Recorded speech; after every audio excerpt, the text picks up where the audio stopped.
In this video, I'm going to show you how to capture photos using your Apple Watch. All you have to need, go to your app screen.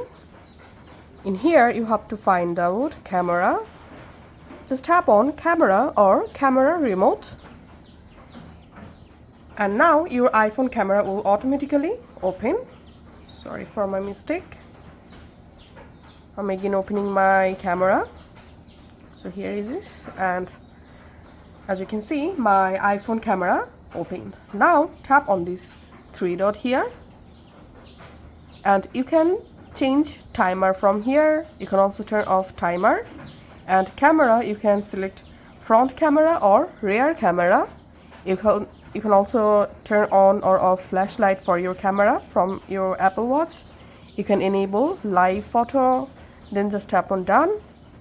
And now to capture any photo with your Apple Watch, just press this capture button, and here we can see on my iPhone the photo successfully captured. So that's how we can actually capture photos with our iPhone from Apple Watch.